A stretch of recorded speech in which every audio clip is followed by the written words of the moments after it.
여러분 안녕하세요. 박은정 강사입니다. 오늘은 우리 학생들이랑 쓰기 제1부분 두 번째 강의로 진행이 되는데요. 우리 지난 시간에 주술 수러문이랑 형용사 수러문에 대해서 공부를 했었고요. 오늘은 관형어와 부사어의 개념에 대해서 같이 공부를 해볼게요. 그래서 같이 한번 보도록 할게요.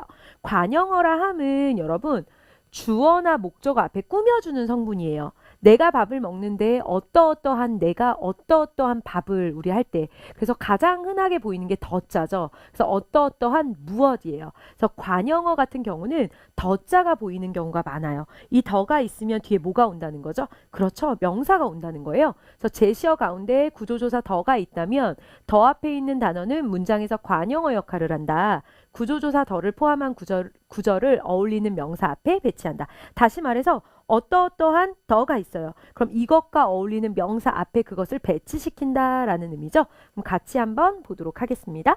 단어부터 볼게요. 먼저 I라서 키가 작아요. 이렇게 외우게 했던 기억이 나요. 그래서 I는 작다, 키가 작다라는 의미가 되고요. 그 다음 비지아오는 비교적이라는 의미고 띠디, 남동생이란 뜻이에요. 그러면 우리 바로 한번 보도록 할게요.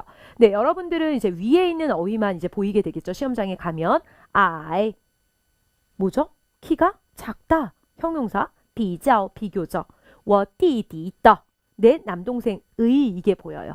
个子 키예요. 그러면 어떻게 와야 될까요, 여러분? 그렇죠. 항상 수어를 중심에 두니까 작다. 뭐가 작다? 키가 작다. 그런데 무슨 키? 내 남동생의 키. 그 다음에 비교적은 당연히 수로 앞에 오겠죠. 그래서 키가 작은데 어떤 키? 내 남동생의 키가 어떻게 작아요?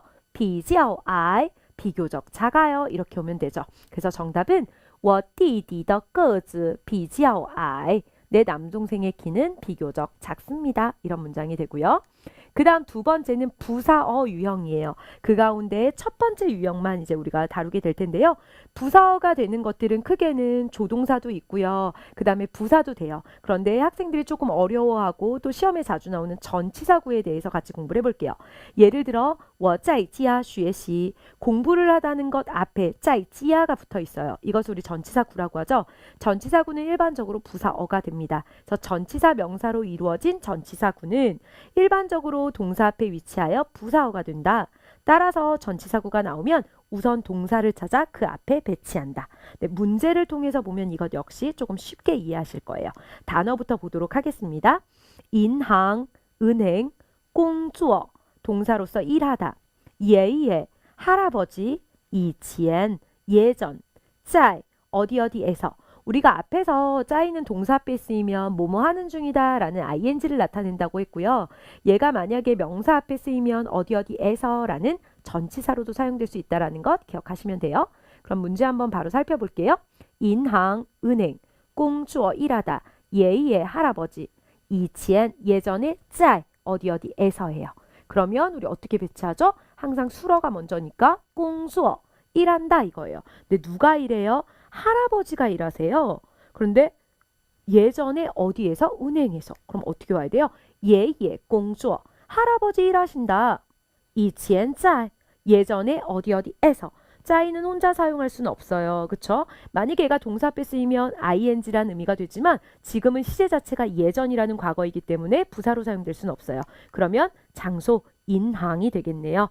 그러므로 정답은 예예 以前在银行工作 할아버지는 예전에 은행에서 일을 했다라는 문장이 되겠네요. 네, 이렇게 해서 두 번째 전략을 봤고요. 우리 적용 문제 풀어볼 텐데 단어부터 한번 살펴보도록 하겠습니다. 아이는 원래 我爱你, 난 널 사랑해 라는 의미로도 쓰이지만 어떤 동작이나든지 무엇을 하는 것에 쓰이게 되면 좋아하다 라고 얘기해도 돼요. 그래서 좋아하다 라는 시환의 의미를 갖게 되고요. 깐징, 깨끗하다. 마오, 고양이, 똥우, 동물, 종, 양사로서 종류예요. 여러분이 단어를 보시면 알겠지만 듣기, 독해 파트에서 계속 비슷한 단어들이 거기서도 나오고 지금도 나오거든요. 그래서 여러분들이 수업 시간에 저희 동영상 강의에만 집중하셔도요. 자연스럽게 외워지는 어휘들이 많을 거라고 기대를 해요. 어쨌든 이 단어를 가지고 한번 보도록 할게요. 깐징더, 깨끗한 것을 사랑하는, 깨끗한 것을 좋아하는 더가 보이니까 뒤에 명사가 오겠다 기억하시면 되겠고요. 마오시 여기서는 고양이와 뒤에 시가 붙어 있네요. 고양이는 이다. 동우 동물이다. 이종 한 종류의 이렇게 되어 있네요. 여러분 이 문제는요 굉장히 중요하고 또 여러분이 조심하셔야 될 게 있어요. 중국인들이 관형어를 붙일 때 한 사람의 예쁜 선생님이라고 순서를 어떻게 하냐면 수사, 양사 그리고 다른 관형어 성분이 들어가고 그 뒤에 바로 명사가 나와요. 조금 이따 설명할 건데요. 마오시 네 고양이는 뭐다? 동우 동물이에요. 그런데 여러분이 고민이 되는 거예요. 이종을 먼저 넣을지 아이 깐징더를 먼저 넣을지. 우리말로 하면 다 될 것 같은 거예요. 고양이는 깨끗한 걸 좋아하는 한 종류의 동물이다. 이게 맞을까요? 아니면 고양이는 한 종류의 깨끗한 걸 좋아하는 동물이 맞을까요? 네, 후자가 맞아요. 한 종류의 어떤 아이 깐징더 동우 깨끗한 걸 좋아하는 동물이다. 주의하셔야 할 문제고요. 시험에 자주 나옵니다. 동물은 이종 마오시 고양이는 이종 동우 하나의 동물이에요. 근데 어떤 동물? 아이 깐징더 동우 깨끗한 걸 사랑하는 깨끗한 걸 좋아하는 동물이다. 이렇게 배치시켜야 합니다. 네, 두 번째 적용 문제로 넘어가도록 하고요. 어휘부터 살펴볼게요. 중국어 네, 중국이고요.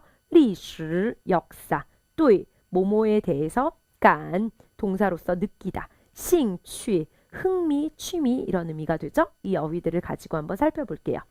중국历史 중국 역사 我 나 对 뭐뭐에 대하여 很感兴趣 매우 흥미를 느끼다. 네, 수러 자체가 여러분 뭔가요? 그렇죠. 很感兴趣 나는 매우 흥미를 느껴요. 누가 느껴요? 중국 역사가 느껴요? 내가 느껴요? 그렇죠. 내가 느껴야죠. 왜? 감정을 가질 수 있는 건 사물일 수가 없고요. 사람이어야 되니까요.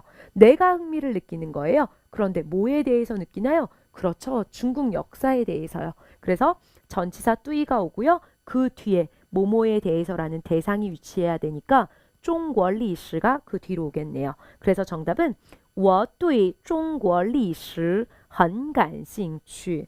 나는 중국 역사에 대해서 매우 흥미를 느낀다. 관심이 매우 많다. 이 정도로 해석하시면 되죠. 그래서 정답은 我对中国历史很感兴趣가 됩니다. 이렇게 해서요. 오늘 쓰기 두 번째 강의도 마무리하게 되는데요. 관형어와 부사어는 시험에서 빠지지 않고 항상 나오고 있기 때문에 여러분들이 이 부분을 정확하게 인지하셔야 하고요. 비단 시험 문제뿐만 아니라 여러분들이 회화를 하는 데 있어서도요. 관형어를 사용할 일이 너무너무 많고요. 부사어를 사용할 일이 너무너무 많을 거예요. 문제집 가운데 더 많은 내용들이 담겨져 있으니까요. 차분하게 동영상 강의 끝난 다음에 하나하나 어휘들 외워주시고 또 다른 문제들 풀어보시면 관형어, 부사어 부분은 아마 100% 인지를 완벽하게 할 수 있지 않을까라는 기대를 합니다. 우리는 다음 강의 때 다른 내용을 가지고 보도록 하고요. 오늘 강의는 이렇게 마치도록 하겠습니다.